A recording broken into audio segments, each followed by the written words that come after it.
كتاب الله وخير الهدي هدي محمد صلى الله عليه وسلم وشر الأمور محدثاتها وكل محدثة بدعة وكل بدعة ضلالة وكل ضلالة في النار. فأعوذ بالله السميع العليم من الشيطان الرجيم. بسم الله الرحمن الرحيم. وقال الرسول يا رب إن قوم اتخذوا هذا القرآن مهجورا. صدق اللہ العظیم.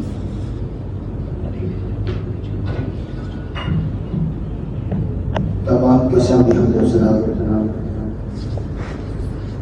اللہ رب العزت کی طرف کے لیے انگنت اولاد عطا صلی اللہ علیہ وسلم کی ذات اقدس پہ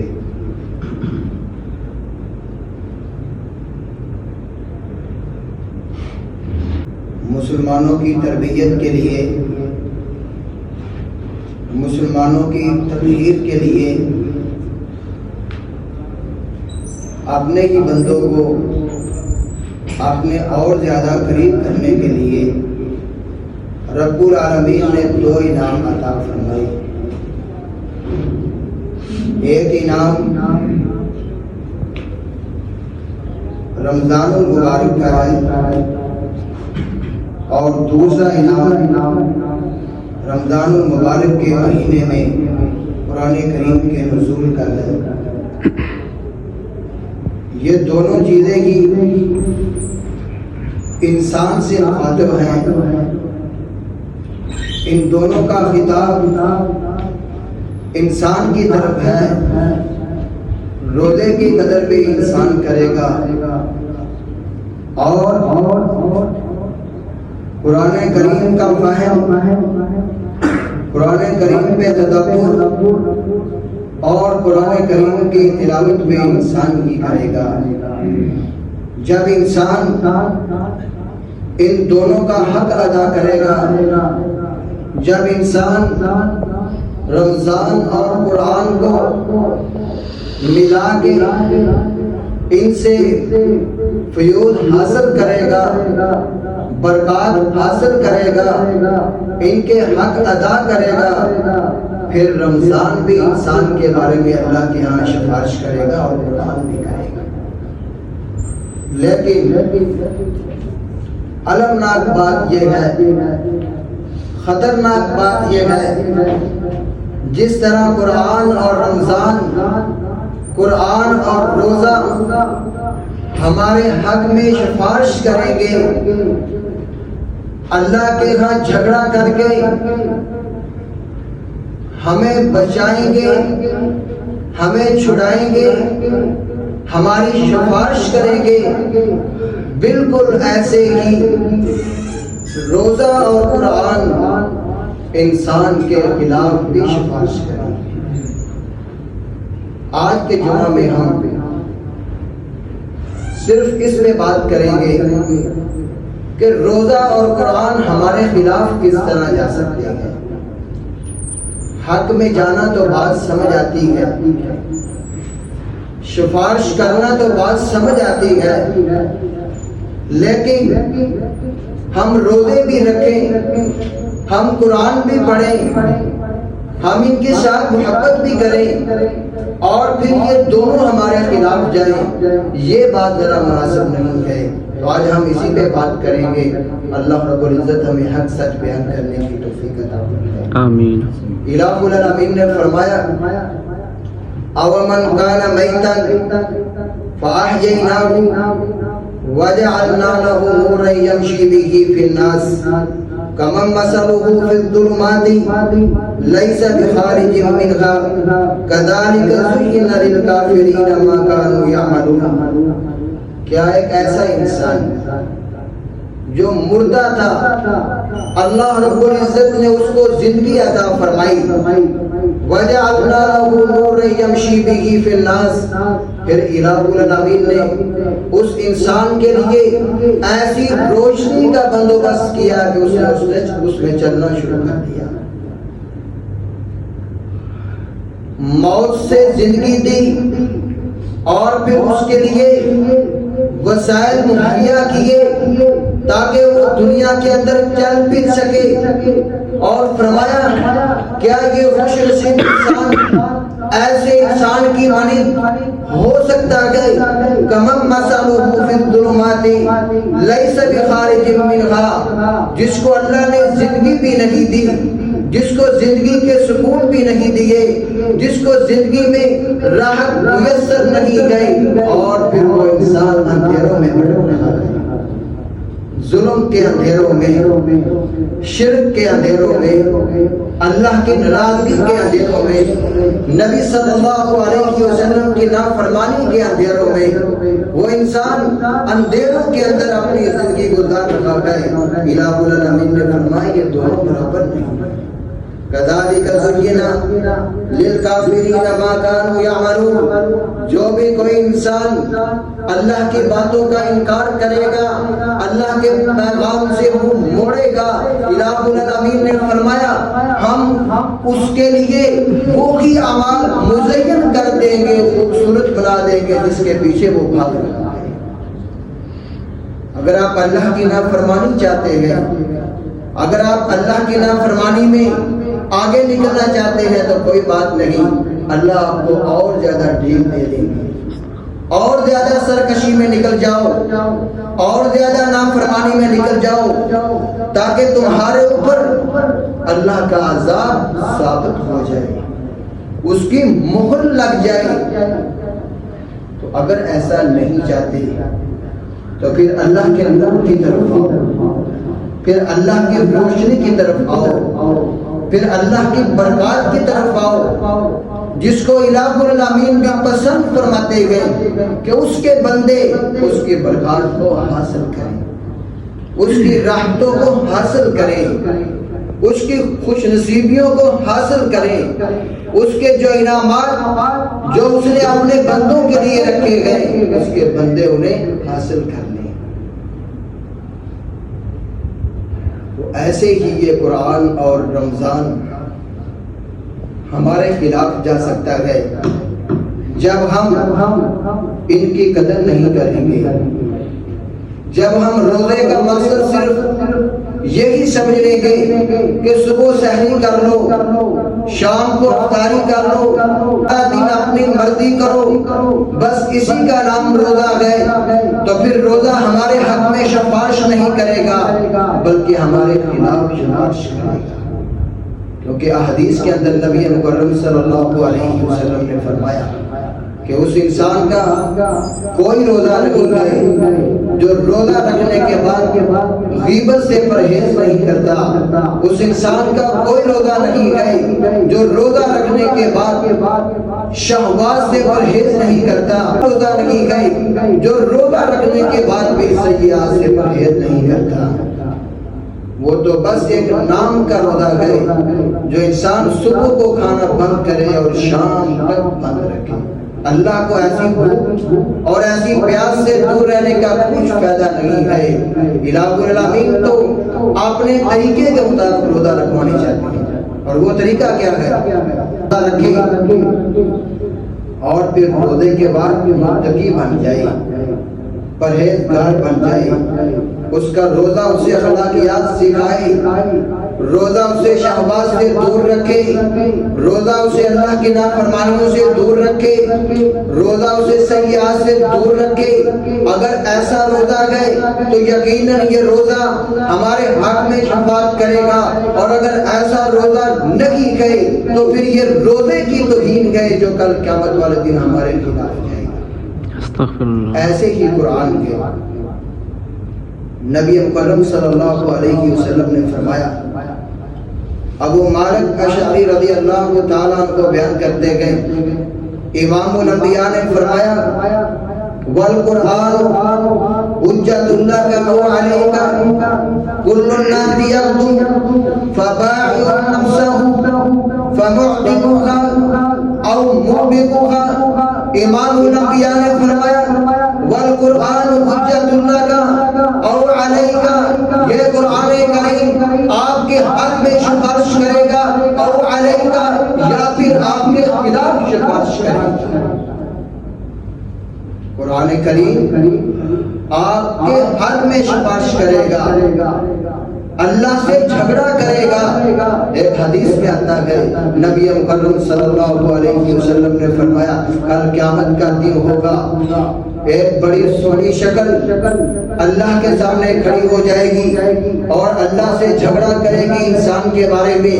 اے اللہ، اس انسان نے مجھے راتوں کو بھی پڑھا، میری خاطر نیند کو بھی چھوڑ دیا، میری خاطر اہل و عیال کو بھی چھوڑ دیا، میری خاطر اپنے خاندان کی پرواہ نہیں کی، راتوں کی پرواہ نہیں کی، نیند کی پرواہ نہیں کی، اپنے سکون کی پرواہ نہیں کی. میری دعوت کی گئے، مجھے پڑھا گئے، آج میں اس کے حق میں سفارش کرتا ہوں. امام الانبیاء نے فرمایا وہ قرآن ہوگا جو انسان کے حق میں سفارش کرے گا اور اللہ رب العزت اس کی سفارش کو قبول کریں گے اور انسان کو جنت میں داخل کریں گے. او علیک، ایسے ہی قرآن آپ کے خلاف بھی سفارش کرے گا. خلاف کیسے سفارش کرے گا؟ جب انسان قرآن کا فہم حاصل نہ کرے، قرآن کا تدبر حاصل نہ کرے، قرآن کی قرآن نہ سیکھے، قرآن کو پڑھنا نہ سیکھے، قرآن کو غلط پڑھے، قرآن کو ایسے طریقے سے پڑھے جیسے امام الانبیاء نے فرمایا رب قارئ للقرآن والقرآن یلعنہ. بے شمار قرآن کے قاری ایسے ہیں، بے شمار قرآن کو پڑھنے والے ایسے ہیں جو قرآن کریم کی تلاوت تو کرتے ہیں لیکن قرآن کریم ان کے اوپر لعنتیں بھی ہیں. یہ وہی لوگ ہیں جو قرآن سیکھنا نہیں چاہتے، جو قرآن کریم کو قرات سے نہیں سیکھتے، جن کی قرآن کریم کے ساتھ محبت نہیں گئی، بس جیسے تیسے بھی سیکھ لیا. اب انہیں پتہ بھی ہے کہ ہمارا قرآن غلط ہے، ہمارا قرآن تجوید کے مطابق نہیں ہے، ہمارا قرآن عربوں کے مطابق نہیں ہے، پھر بھی انسان سیکھنے کی کوشش نہیں کرتا. او علیہ کا یہ قرآن کل قیامت کے دن اس کے خلاف سفارش کرے گا. اور دوسرا ایسا انسان جو قرآن کی قرات تو کرتا ہے، پڑھتا بھی بڑی ترتیل سے گئے، پڑھتا بھی بڑی روانگی سے گئے، لیکن قرآن کریم کا تدبر حاصل نہیں کرتا. اللہ کا مقصود تو قرآن کریم کا فہم حاصل کرنا ہے. آج ہماری دوڑیں لگی ہوئی ہیں، آج ہمارے مقابلے لگے ہوئے ہیں. کوئی کہتا ہے میں نے رمضان کے اندر 3 قرآن ختم کرنے گئے، میں نے رمضان کے اندر 5 قرآن مکمل کرنے گئے. میں اعتکاف اسی لیے بیٹھا ہوں کہ ہر روز میں نے 10 پارے پڑھنے گئے، رات کو قیام کے اندر میں نے 1 قرآن ختم کرنا گئے. وہ میرے عزیز بھائی کر لے ختم، 1 دفعہ کر یا 10 دفعہ کر، اپنے آپ سے سوال کر. الف لام میم سے لے کے والناس تک قرآن کی تلاوت کی گئی، پورے قرآن کریم میں سے ایک آیت بھی آپ کو سمجھائی گئی ہے کہ نہیں؟ اللہ رب العالمین نے تو کہیں بھی یہ نہیں فرمایا کہ قرآن کریم کو فقط پڑھو. جہاں پہ بھی آپ کو قرآن کریم کی قرات کے بارے میں کچھ نظر آئے گا، یہ کلمات نظر آئیں گے یتلونہ حق تلاوتہ.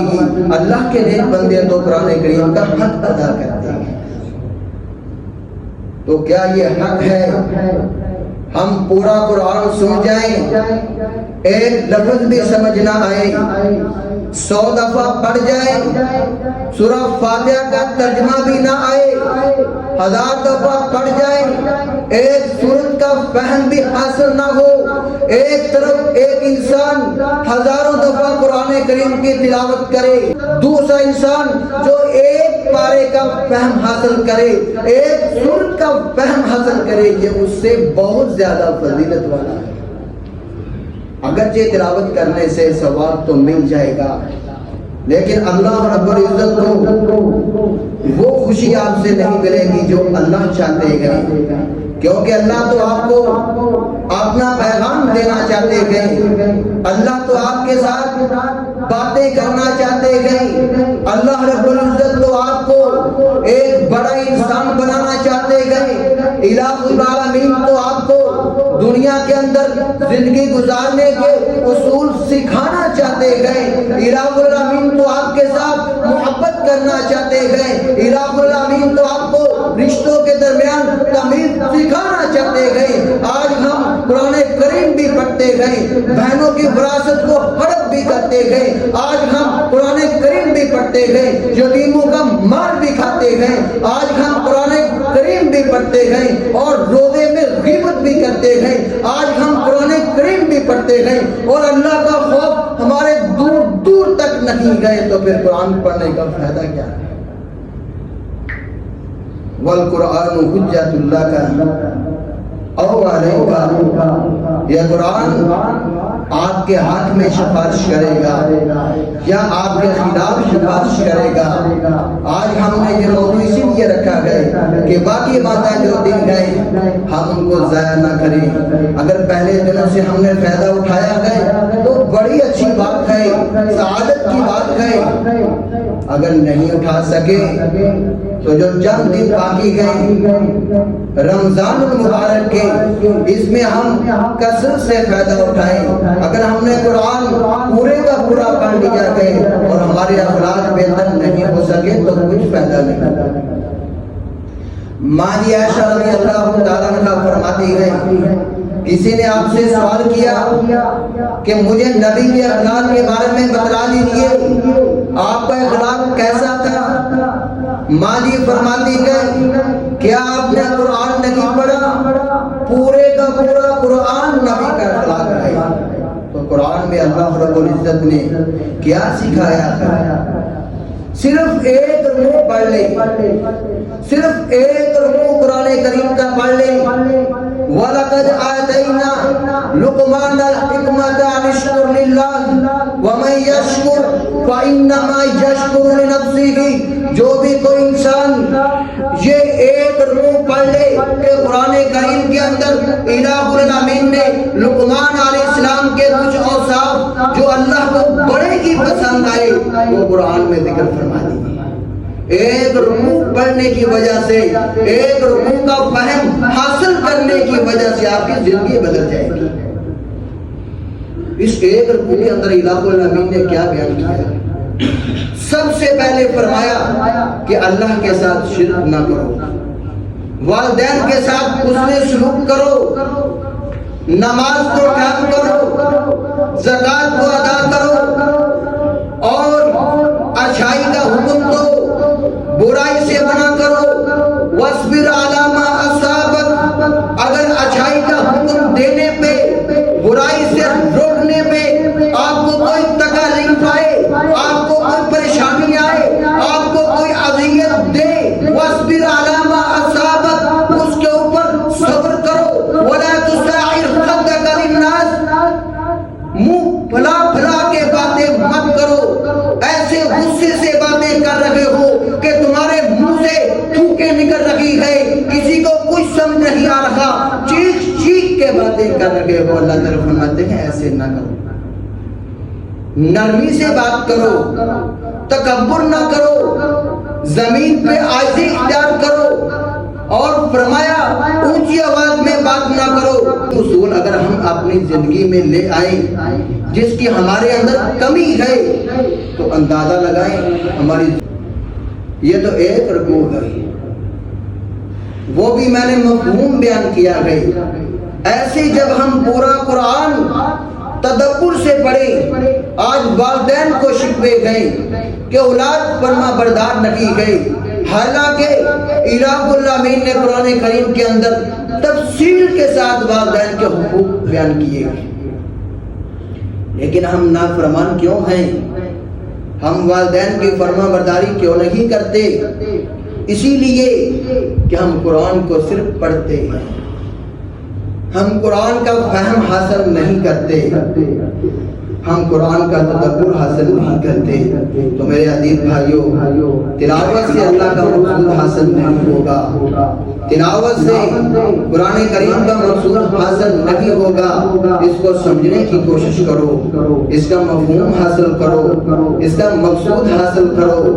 اگرچہ کسی کے پاس بیٹھنا پڑے تو بیٹھ جاؤ، سیکھنا پڑے تو سیکھو، اگر خود پڑھ سکتے ہو تو پڑھو، جیسے تیسے بھی بن پاتا ہے ضرور فہم حاصل کرو تاکہ اللہ کا مقصود حاصل ہو جائے۔ اور ساتھ ہی فرمایا کل الناس یغدو، کل الناس یغدو، ہر انسان ہر روز اپنے نفس کو بیچتا ہے، فبائع نفسہ، ہر انسان ہر روز اپنے آپ کو فروخت کرتا ہے، اپنی بولی لگواتا ہے، اور اپنی بولی لگوانے کے بعد انسان کو دو چیزیں حاصل ہوتی ہیں، وَمُعْبِقُهَا اور مُعْبِقُهَا، یا تو انسان جہنم سے آزاد ہو جائے گا اور یا پھر جہنم کے اندر داخل ہو جائے گا۔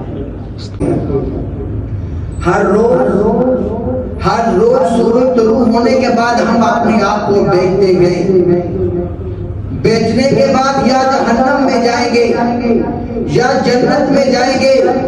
جہنم میں کیسے جائیں گے، جنت میں کیسے جائیں گے؟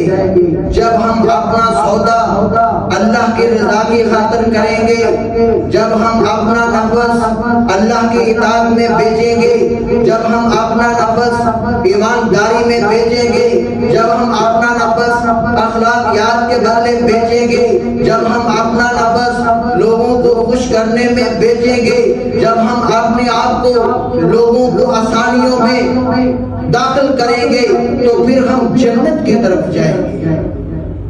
جب اپنے کام ایمانداری سے کریں گے، جب ہم سود پہ لعنت بھیجیں گے، جب ہم والدین کی فرما برداری کریں گے، جب اپنے اولاد کی ہم اچھی تربیت کریں گے، جب ہم اچھے اخلاق کے ساتھ ایک دوسرے کو ڈیل کریں گے، جب ہم سچ بولیں گے، جب ہم جھوٹ سے نفرت کریں گے، جب ہم اچھے لوگوں کے ساتھ دوستی لگائیں گے تو ہم اپنے نفس کو جہنم سے آزاد کر دیں گے۔ او موبقھا، ہر روز ہم اپنے آپ کو بیچتے گئے، ہر روز ہم اپنا سودا کرتے گئے، یا تو جہنم سے آزاد کروائیں گے یا پھر جہنم میں ڈال لیں گے۔ کیسے؟ اللہ کی نافرمانی کر کے، نمازوں کو چھوڑ کے، قرآن کی توہین کر کے، لوگوں کو پریشان کر کے، بے ایمانیاں کر کے، سود کھا کے، شراب نوشی کر کے، لوگوں کو ذلیل کر کے، مزدوروں کے حق کھا کے ہم اپنے آپ کو جہنم کے اندر گرا دیں گے۔ تو یہ فیصلہ ہمارے ہاتھ میں ہے، ہم نے کیا کرنا ہے۔ اللہ رب العزت ہمیں اپنے نفس کو جہنم سے آزاد کروانے کی توفیق عطا فرمائے۔ تو یہ مفہوم تھا اس بات کا، قرآن ہمارے حق میں سفارش کرے گا یا ہمارے خلاف جائے گا۔ جب ہم قرآن کو راضی کریں گے، جب ہم قرآن اس طریقے سے پڑھیں گے کہ اللہ ہماری تلاوت کو خوشی سے سنے، ہماری تلاوت میں فرشتے خوش ہوں، تو یقیناً قرآن ہمارے حق میں سفارش کرے گا، اور اگر اس کے خلاف ہوا تو پھر قرآن بھی ہمارے خلاف ہو جائے گا۔ اور دوسری بات جو بڑی ہی خطرناک ہے، قرآن کے بارے میں ضرور ذہن میں رکھنا، کل قیامت کا دن ہوگا۔ یہ مکرم صلی اللہ علیہ وسلم فرمائیں گے، وقال الرسول، رسول کہیں گے، یا ربی ان قوم اتخذوا هذا القرآن مہجورا، میری قوم نے میرے ہی قرآن کو جو آپ نے مجھے عطا کیا تھا چھوڑ دیا، میری قوم نے آپ کا قرآن جو آپ نے میرے اوپر نازل کیا مہجورا، اسے چھوڑ دیا تھا، قرآن کو حاصل نہیں کیا، قرآن کو پکڑا نہیں، قرآن کے ساتھ دل نہیں لگایا۔ یہ قیامت کے دن کی بات گئے جو ابھی آنی گئے، جو بات جو شکایت رسول اللہ نے کرنی گئے کہ الہ العالمین نے پہلے ہی بتا دی کہ آپ کے رسول نے جس پہ آپ قربان بھی جاتے ہو، جس پہ آپ لبیک یا رسول اللہ بھی کہتے ہو، جس پہ آپ لبیک یا نبی اللہ بھی کہتے ہو، نعرے بہت لگاتے ہو، تمہارا رسول تمہاری اللہ کی ہاں شکایت کرے گا۔ تو میرے عزیز بھائیوں، اگر ہمارا رسول ہمارے خلاف ہماری شکایت کرے گا تو پھر ہم کس کو منہ دکھائیں گے؟ پھر ہم کہاں پہ کوئی سفارشی تلاش کریں گے؟ کوئی نہ کوئی سفارش نہیں کرے گا۔ رب نفسی تمام کے تمام انبیاء اپنے بارے میں سوال کریں گے کہ اللہ مجھے بچا لینا، مجھے معاف کر دینا، اپنی امتوں کو بھول جائیں گے۔ بس ایک ہی انسان ہے جو اپنی امت کو یاد رکھیں گے، وہ صرف محمد مصطفیٰ۔ اور اگر محمد مصطفیٰ ہی شکایت کر دیں تو پھر ذرا ایک لمحے کے لیے سوچو کہاں جائیں گے؟ وہ شکایت کیسے کریں گے؟ آج ہم کہتے ہیں لبیک یا رسول اللہ، رسول اللہ کی سنت سے پیار نہیں کرتے۔ آج ہم کہتے ہیں لبیک یا رسول اللہ، رسول اللہ کی داڑھی سے پیار نہیں کرتے۔ آج ہم کہتے ہیں لبیک یا رسول اللہ، رسول اللہ کی نماز سے پیار نہیں کرتے جو آپ کی آنکھوں کی ٹھنڈک ہے۔ آج ہم کہتے ہیں لبیک یا رسول اللہ، یتیموں کے ساتھ پیار نہیں کرتے۔ آج ہم کہتے ہیں لبیک یا رسول اللہ، بیٹیوں سے نفرت کرتے گئے۔ آج ہم کہتے ہیں لبیک یا رسول اللہ، اے رسول اللہ ہم حاضر گئے، ہماری جان حاضر گئے، بہنوں کو حق نہیں دیتے، والدین کی نافرمانی کرتے گئے۔ قرآن نے تو کہا ہے کہ والدین کو اف نہیں کر سکتے، ہم ڈانٹتے گئے، ہم مارتے گئے، ہم توہین کرتے گئے، ہم ذلیل کرتے گئے، ہم والدین کو رسوا کرتے گئے، تو رسول اللہ ہماری شکایت نہ کریں تو اور کیا کریں؟ تو میرے عزیز بھائیوں، ابھی ہمارے پاس ٹائم ہے۔ کیوں؟ کہ ہمارے پاس زندگی ہے، ہمارے بدن میں جان گئے، ہم رجوع کر سکتے گئے، ہم اس رمضان کو، ہم ان روزوں کو اپنے حق میں شفاعت کرنے والے بنا سکتے گئے۔ میں یہ بھی کہہ سکتا ہوں کہ میں تو جنتی لوگوں کو خطاب کر رہا ہوں، میرے سامنے کوئی بھی ایسا انسان نہیں ہے جس پہ مجھے شک ہو۔ میں یہ کہہ سکتا ہوں، کیوں کہ مجھے اپنے رسول کی بات پہ پورا یقین ہے۔ میرے نبی نے کہا تھا کہ وہ انسان خوش نصیب ہے، وہ انسان خوش نصیب ہے جس کی زندگی کے اندر رمضان آئے اور وہ رمضان کی خدمت کر کے روزے رکھ کے جنت میں چلا جائے۔ تو ہم تو سب کے سب جنتی ہیں۔ اور فرمایا وہ انسان لعین ہے، وہ لعنتی ہے، وہ اللہ کی رحمت سے دور ہوگا جس کی زندگی میں رمضان آئے اور وہ پھر بھی جہنم میں چلا جائے۔ تو آج ہمارے پاس ٹائم ہے، اگر ہم نے کوئی سستی کی گئی تو یہ چند بابرکت گھڑیاں موجود ہیں، سعادت کے دن موجود ہیں ہمارے پاس، ہم رجوع کر سکتے ہیں۔ اور سب سے بڑا اہم عمل جو ان ایام میں آپ کے لیے ہوگا وہ قرآن کا فہم ہے، قرآن کا تدبر ہے۔ ضرور حاصل کریں، ضرور سیکھنے کی کوشش کریں، چاہے ایک آیت پڑھیں، چاہے 2 آیت پڑھیں، چاہے 1 رکوع پڑھیں، چاہے 1 پارہ پڑھیں، لیکن سمجھنے کی کوشش کریں۔ آج سے یہ نیت کریں اور پھر چند دن کے بعد آپ اپنے آپ کو دیکھو گے، آپ بدل جاؤ گے، آپ کا دل بدل جائے گا، آپ کے ایمان میں مضبوطی آئے گی، آپ کے معاملات میں درستگی آئے گی، آپ کا اخلاق بہتر ہوگا، آپ کو بات کرنے کی تمیز آئے گی۔ آج اپنے بڑے پن کی وجہ سے، اپنے بڑے عہدے کی وجہ سے چھوٹوں کو ذلیل کرتے ہو، بڑوں سے عزت سے بات نہیں کرتے۔ یہ انسان، اس کی عزت تو آمنہ کے لال نے یہ بتائی تھی کہ بیت اللہ تمہاری بڑی شان ہے، تمہارا بڑا احترام ہے، ایک انسان کی عزت بیت اللہ سے بھی زیادہ ہے۔ آج ہم اس انسان کو ذلیل کرتے ہیں صرف اپنے عہدے کی خاطر، صرف ایک تھوڑے سے مفادات کی خاطر۔ ہم کسی کے عزت نفس کا خیال نہیں رکھتے، ایک منٹ دنیا کے اندر ہم ذلیل کر کے چھوڑ دیتے گئے، کیا قیامت کے دن اس کا حساب نہیں دینا پڑے گا؟ تو میرے عزیز بھائیوں بچ نہیں سکتے۔ باقی اعمال تو دور کی بات ہے، مسلمان کی اگر آپ نے توہین کی تو کوئی چھٹکارا نہیں ہے، ایسی سزا ملے گی کہ تمہاری نسلیں بھی یاد رکھیں گی۔ آج ہمارے پاس ٹائم ہے، ہم عزت دیں اور عزت حاصل کریں۔ جب دوسروں کو عزت دیں گے تو ہمیں بھی عزت ملے گی، جب دوسروں کا احترام کریں گے ہمارا بھی احترام کیا جائے گا۔ کام تو وہی گئے جو ہم اچھے الفاظ سے بھی لے سکتے گئے، اچھی انداز سے بھی لے سکتے گئے، اسی کام کو ہم بدتمیزی سے بھی لے سکتے گئے، بد اخلاقی سے بھی لے سکتے گئے، گالی دے کے بھی لے سکتے گئے۔ اور اگر ہم پیار کریں گے تو یہی ہمارے بھائی آپ کو ڈبل کام دیں گے۔ یہ تو بیچارے جانیں نچھاور کرنے کے لیے تیار گئے، کوئی جان لینے والا نہیں گئے جن پہ یہ اپنی جانوں کو نچھاور کر سکے، کیونکہ تم انہیں عزت نہیں دیتے۔ تو آج ٹائم ہے، اپنے آپ کو درست کرو، اپنا محاسبہ کرو تاکہ رمضان سے ہم بھرپور فائدہ اٹھا سکیں۔ اللہ سے دعا ہے کہ اللہ رب العالمین ہمیں عمل کی توفیق عطا فرمائے۔ وأقول قولي هذا أستغفر الله لي ولكم ولسائر المسلمين والحمد لله۔